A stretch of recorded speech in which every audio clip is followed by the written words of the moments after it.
지금보다 더 많이 내고 더 늦게 받는 국민연금 개혁 방향이 공개됐습니다. 정부는 보험료율을 2025년부터 해마다 0.6%포인트씩 올리고 받는 나이는 5년마다 한 살씩 늦추는 방식을 제안했습니다.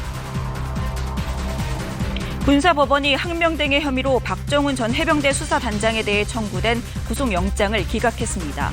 박 전 단장은 고 최상병의 억울함이 없도록 수사에 성실히 임하겠다고 말했습니다. 서울 용산구의 한 아파트 단지에서 정전이 발생해 250세대가 피해를 입었습니다. 서울 금천구에선 택시 등 차량 넉 대가 잇따라 부딪히는 추돌 사고가 발생했습니다.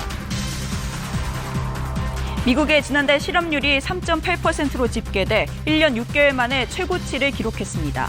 이에 따라 미국 연방준비제도가 금리를 동결할 것이라는 기대가 커지고 있습니다.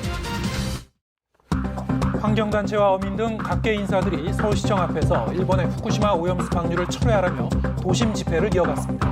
참가자들은 미래 세대와 생태계에 미칠 영향을 알 수 없는 가운데 이루어진 방류를 강력히 규탄했습니다. 숨진 서희초등학교 교사 49제를 앞두고 10만 명이 넘는 교사들이 교권 보호를 촉구하며 대규모 도심 집회를 열었습니다. 집회 전 서울과 전북 초등학교 교사의 극단적 선택 소식이 알려지자 집회 현장에서는 분노의 목소리도 이어졌습니다.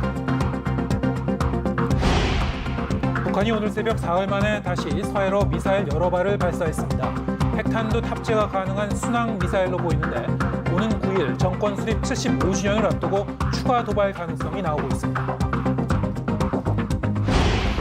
수출이 11개월째 줄고 뛰는 물가의 실질 소득까지 감소하는 등 경기 악화가 이어지고 있습니다.